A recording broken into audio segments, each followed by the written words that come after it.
മുഖ്യമന്ത്രിക്ക് മകൾക്കുമെതിരെ വിജിലൻസ് അന്വേഷണം വേണമെന്ന ആവശ്യം പിൻവലിച്ചു മാത്യു കുഴൽനാടൻ. വിജിലൻസ് കോടതി ഹർജി പരിഗണിച്ചപ്പോഴായിരുന്നു മാത്യു കുഴൽനാടൻ നിലപാട് അറിയിച്ചത്. കേസ് മാസം 12ലേക്ക് മാറ്റിവെച്ചു. ഷീജ കൂടുതൽ വിവരങ്ങളുമായി ചേരുന്നുണ്ട്. ഷീജ, നിലപാട് മാറ്റത്തിനൊപ്പം കോടതിയിൽ മാത്യു കുഴൽനാടൻ പറഞ്ഞ പ്രധാനപ്പെട്ട കാര്യങ്ങൾ എന്തൊക്കെയാണ്?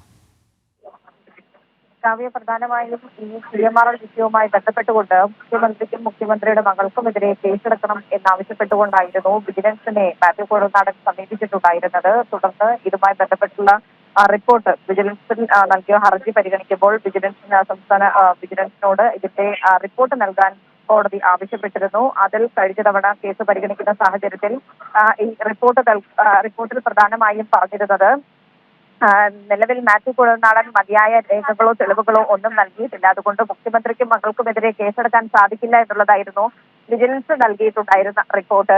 ഏതായാലും അതിന്റെ ഒരു പശ്ചാത്തലം നിലനിൽക്കുന്നു. ഈ ഒരു സാഹചര്യത്തിലാണ് ഇന്നിപ്പോൾ കേസ് വീണ്ടും പരിഗണിച്ചപ്പോൾ വിജിലൻസ് ഈ വിഷയവുമായി ബന്ധപ്പെട്ട് മുഖ്യമന്ത്രി ഇതിൽ അന്വേഷണം നടത്തേണ്ടതില്ല, മറിച്ച് കോടതി ഒരു അന്വേഷണം നടത്തിയാൽ മതി എന്നൊരു നിലപാട് മാറ്റത്തിലേക്ക് മാത്യു കുഴൽനാടൻ എത്തിയത്. ഏതായാലും കേസ് ഇപ്പോൾ വീണ്ടും പരിഗണിക്കുന്നതിന് വേണ്ടി ഈ മാസം 12ലേക്ക് മാറ്റിയിരിക്കുകയാണ്. കാവ്യ. ശരി, ഈ മാസം 12നാണ് കേസ് വീണ്ടും കോടതിയുടെ പരിഗണനയ്ക്ക് വരുന്നത്. ഷീജയാണ് സമഗ്ര വിവരങ്ങൾ തിരുവനന്തപുരത്ത് നിന്നും നൽകിയത്.